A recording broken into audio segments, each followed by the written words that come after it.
The Arcturian Group Message, February 15, 2015. Greetings once again from the Arcturian Group. We wish to speak of transformation, a seemingly simple topic, but one that is important to the understanding of truth.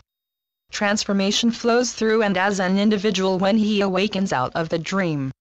It manifests as the ability to see with new eyes and hear with new ears while in the midst of duality and separation. Transformation allows one to recognize whatever false concepts and beliefs he may still hold and replace them with truth. It brings the ability to say, "I was wrong." Those unable to allow transformation, delay their ascension into a consciousness of higher dimensional energy. Fear of change acts to support the continuation of third-dimensional concepts and beliefs. Many who resist change are in positions as world leaders who equate any sort of transformation with loss of their personal power and wealth. Because of their leadership positions, they often attract followers who blindly accept whatever these so-called leaders believe, giving away personal power in the process. You are now at the point in your spiritual journey, dear ones, where you must acknowledge and reclaim your innate power.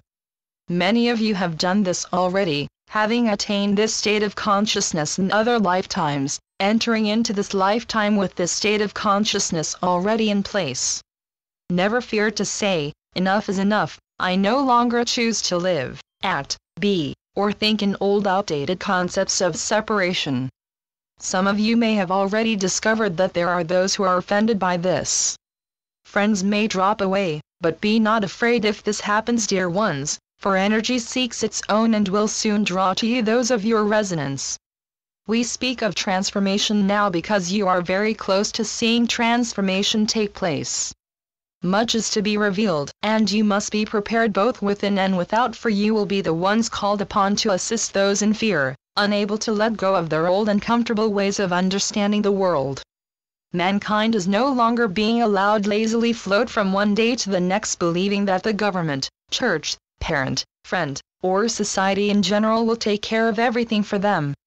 You are the consciousness and thus substance of the outer world, and things are quickly changing. It is time to claim your identity as divine beings who chose to learn and assist others within third-dimensional energy. Allow the process. For some, allowing the process may simply mean becoming beers instead of doers, allowing themselves to be still and at rest, going within often while old energies surface and clear. Others may find themselves being guided to stand up and be counted in some way. Transformation is a surrender, the ability to open oneself to change. Surrender is not the giving up of self to some unknown pie-in-the-sky God concept. Spiritual surrender is the natural result of having clear understanding of what one is surrendering to, truth. It begins with a strong inner drive to begin a quest for truth which can take many paths, but which eventually leads to discovering it within. This process cannot be avoided, for it is who you are. There are many who suspect the deeper truths but refuse to embrace them, choosing instead to believe that others more holy or intelligent know more than they do. No, dear ones, all have the divine voice within. It is simply a matter of acknowledging, listening, and trusting. The time is now. Valentine's Day. Yes, we are aware of your customs and we join with you, for is it not a day that celebrates love? Love is all there is, for one can never be divided. It is only the belief that one can be divided, separation, that has resulted in the outward manifestations of war, discord, suffering, lack, limitation, etc. Valentine's Day celebrates the romantic/partnership facet of divine love. There are teachings that preach the ungodliness of romantic love, and that in order to be holy you must forego romantic connections. Nonsense. This is a part of the same teachings saying that you must suffer in order to be holy. These are man-created beliefs with no spiritual law to support them. However, romantic love must be understood on deeper levels if it is to work, and this is the missing element of so many human relationships. Attraction between two people does not always mean you are meant to marry or establish an intimate relationship with them. Attraction often occurs as the result of past life connections and frequently happens with someone you intuitively know would not be a good partner for you. When two people with an intense past life history meet, male-male, female-female, or male-female, there can be either instant attraction or instant repulsion. Many gay couples have been together in other lifetimes as heterosexuals. Connections do not end with death, for you are consciousness, not just physical bodies. Marriage or committed relationships often happen as the result of pre-birth choices by both parties for the purpose of resolving some unfinished past life issues which may or may not have begun as romantic partnerships. Often those energies needing to be cleared have their origin in ancient roles lived as mother-child, father-child, friend-friend, servant-master, etc. Present life relationships can provide an easy path in which to bring closure. This is often the case in those relationships where one or both wonder, why did I marry this person? Always look deeper, dear ones, there really are no accidents at this point. Look into what you are learning or meant to learn from every situation. Karmic closure can take place even if only one person desires it. If he/she is able to recognize the other as an unawakened divine being, and also chooses to no longer live within an energy of judgment and hatred, which simply serves to feed the karmic situation, then they have reached that place of unconditional love and there is karmic resolution. An individual can now leave the situation if they choose, knowing that it is finished. Sometimes two people are intensely attracted to each other on all levels, but for some reason this never unfolds into a relationship. This happens with some who choose in their pre-birth planning not to be with each other in this lifetime. They understand that intense past life connections and love would not allow them to seek and spiritually grow into their own awareness and power if they were together. They would be content to simply be together.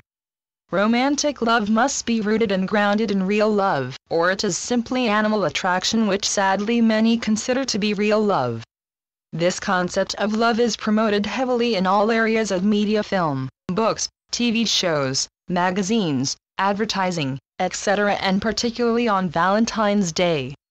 The wise know that sexual attraction alone is not love but is a facet of it, one of the added things. Sexual attraction by itself is based in the human need to propagate the species, which can be accomplished without love. Intimacy based only in sexual attraction never carries the intense and deep energetic connection and fulfillment that is possible when both are of a consciousness that sees beyond appearances to the deeper realities shining through the other's eyes. Love relationships are never dependent upon how the other looks or dresses, and it is fruitless and very human to attempt to mold someone into your concept of the perfect partner. Healthy relationships have similar energy resonance and those in them have close worldviews, but do not necessarily think and believe exactly as each other because all are here to learn and grow according to their individual need. Two well-matched individuals, be it friends or partners, have attained similar states of consciousness.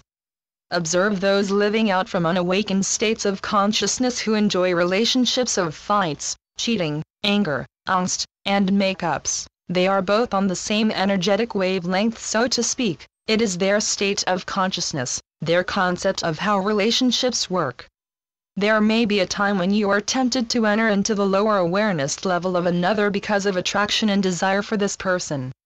Although certainly allowed by free will, it can never result in the happy outcome desired but instead usually ends in heartbreak after a quick, short, intense time together.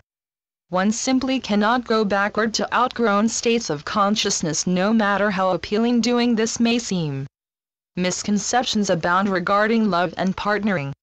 Governments, religions, families, and friends continually spew that love is only valid if it meets their often very narrow concepts. The partner must be of a certain color, gender, education, financial status, or other acceptable trait. Love is the experience of oneself manifesting as the many. Love never has been and never will be dependent on mankind's concepts. There comes a point at which an individual no longer needs a relationship in order to feel complete, happy, and whole, because they have attained a consciousness of spiritual wholeness and completeness. They have discovered their twin flame to be within, and being in relationship now becomes a personal choice. Happy relationships only happen when each understands and accepts their own true worth and power, because then there is no longer the need for outside validation. Unawareness of one's true identity causes the unawakened to seek their completeness from outside of themselves. If I am married to this good-looking, rich, smart person, then I must be lovable and valuable. Many still carry old cellular memory from times when being in a partnership may have been the only way to avoid death or starvation, and this is often reflected in those who jump from one partnership to another, never allowing themselves to be alone. Recognize and allow these old cellular memories to clear if you suspect them in yourselves. As you grow stronger within, you will look back at past failed attempts at romance and laugh, saying, "Thank you, dear God, for saving me from this relationship." Even though at the time you may have been heartbroken and hurting. The human mind is programmed to world concepts of romance and sex, and responds thusly until you teach it differently. If having a life partner represents completeness for you, you will draw this to yourself without thought and struggle, because it will be the natural manifestation of your state of consciousness, your realization of spiritual completeness. Being alone may represent completeness for some. True, deep, and lasting relationships do include romance, great sex, and all that the rigid, structured, Puritan state of consciousness deemed unholy, but these are now recognized as being the added things. We, the Arcturian group, send love, joy, fun, and awareness to you all for Valentine's Day. Channeled by Marilyn Raphael. www.onenessofall.com